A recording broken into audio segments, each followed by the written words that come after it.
one's a giant robot anime, the other's a fantasy RPG.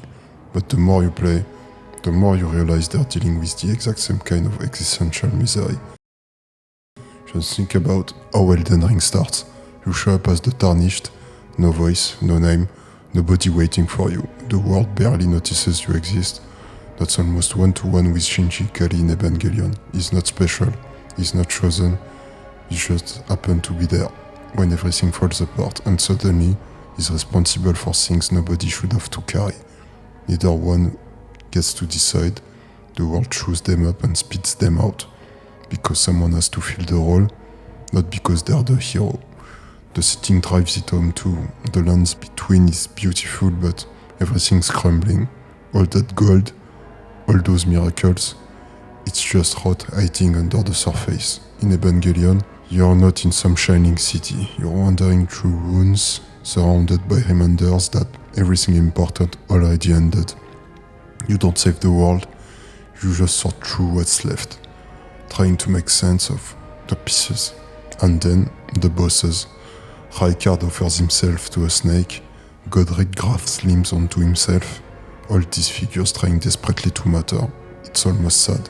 Malenia especially. Her power is legendary, but it's also a disease. Victory eats her alive.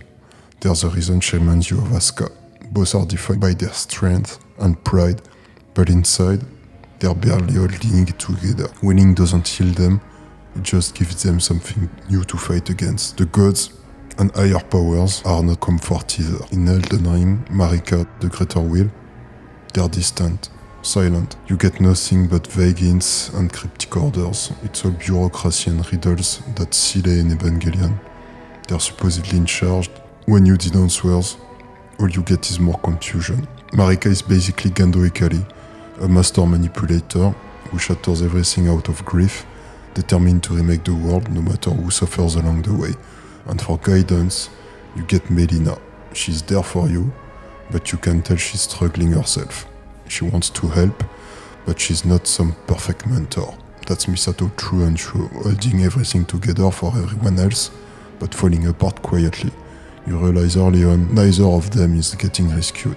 Then you meet Rani, and she's something else. She's supposed to be this cosmic pawn, made for a specific destiny, but she rejects it, takes herself off the board. That's Rei from Evangelion, engineered for a purpose, but ultimately making her own choice, even if it means becoming nothing instead of following someone else's plan. And Blade is caught in the middle, loyal to Rani all the way to the end, even when it destroys him. That's Kawada, stuck between what he is and what he's told to do, kind to a fault, doomed by forces he can't control. There's also this whole thread about absent mothers, Yui in Evangelion, Marika, or even the Earth Tree. They're never really there, but their absence shapes everything. Everyone's chasing a comfort or ideal they'll never actually reach. Even the side characters, like Godric or Toji, aren't really villains. They're just regular people who got chewed up by the system. They're broken, desperate, and you realize pretty quickly that they never had a chance.